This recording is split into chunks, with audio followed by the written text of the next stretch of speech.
You're brilliant, man. I want you on my team. Does that not hurt, doing the guitar solo at the end of that? He's a man of few words, isn't he? Yeah, he is. Eddie Grant. So listen, wrote the album in Norfolk, and you found a DeLorean car in the farm you were on. How does that happen? That's the first thing I saw, even before I took my shoes. What, did you get it to work?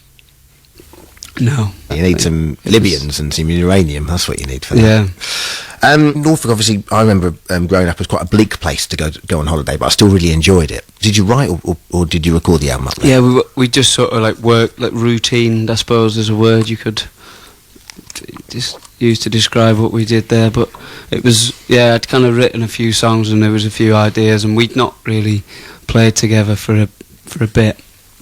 And so we sort of regrouped. How do you find those places? Because I imagine you seem to be a guy that's you're obsessed with attention to detail and so forth. So you want to go to the right place to get back in the groove, as it were. So yeah. I mean, do you guys find it, or does someone else find it? They go, oh, it's a nice little place in Norfolk. Someone else had had an experience there. I did just. I think it was like one of the fellas at the label had sent a band there recently. I just imagine this is the sort of place if you turned up to you didn't like, you wouldn't want to stay there. That's the only thing. Yeah, well, fortunately it was... Lucked out. Yeah. Maybe they just put the DeLorean there for you. Or... That's what the... maybe that explains that, yeah. And is it... I don't ever know. Is it Josh Homme? Homme. I imagine he's... you're a guy that knows your own mind, but I imagine he's quite a terrifying producer. Is he the kind of guy that no one puts baby in a corner? That kind of a guy? Well, when you're as hard as I am... Still City and all that. But I imagine he sacked his best mate who was his bass player. I imagine he doesn't take any prisoners. We didn't mess with him. Now, and you with him, you went to the Joshua Tree. Is that right? That's right. Yeah. Now, did you work in the Joshua Tree, or was that just like a? Most of the record was recorded there. Now, Ben, my producer's been out to the Joshua Tree and says it's quite a terrifying place to be because you are properly in wilderness in the middle of nowhere. So you can just be walking along with the snakes and so forth everywhere. That's right.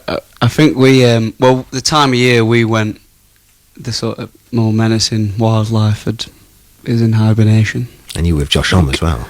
Yeah. So, your rattlesnakes scurry away. Exactly. Only going to be one winner there. This boot. Is the desert quite an incredible place to make an album? It really was. I think we were, when he proposed we go out there to record it, I think we were a bit sort of cocky about it. It's like, oh yeah, he wants to go to the desert. Like, I sort of feeling like we knew what to expect, it'd be like sand, cacti, snakes, like you said, but then once, as soon as we arrived, it was clear it was a very special place and like nowhere we'd ever been before. Certainly not to record. Was it sort of? I spent a month in the desert when I was working, and was lucky enough to spend it in Africa, and it was in Namibia. But it was what I loved about it every night was the stars you saw, and the fact that there was always a little fire, and we all sat down and drank a little bit of wine and sort of talked, and you don't watch TV or anything like that. Was it sort of like that? Yeah, very much so. Yeah, there was like a fire pit and those stars that you mentioned. Yeah.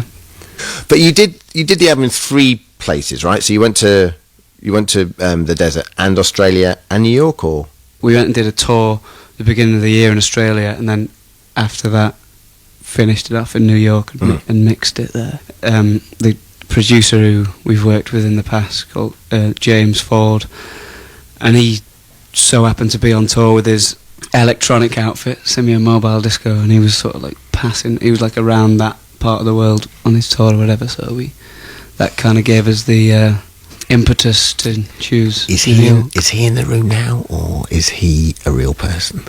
He's well, you'd be able to see his electric outfit. Okay, I can't see it, so I'm presuming Fordy isn't with us.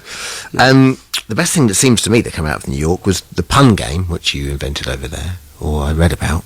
Would you like to explain to the listeners what that... Well, I think you should, because you know more about it than me. But the idea is that it's a pun based on pop music and the ocean, from what I... Yeah, well, if there's a music industry under the sea, what bands... so you'd have all these things like Pike and Tuna Turner.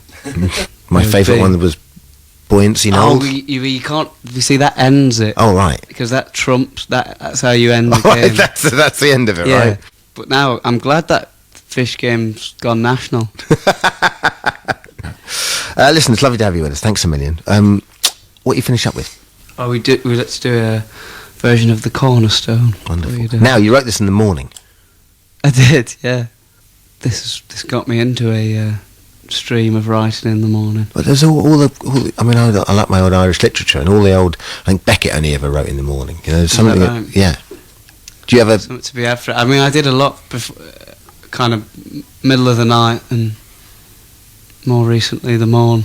See, I think middle of the night's always a real discipline, because do you wake up with ideas in the middle of the night, or actual whole songs, or do you just not go to sleep?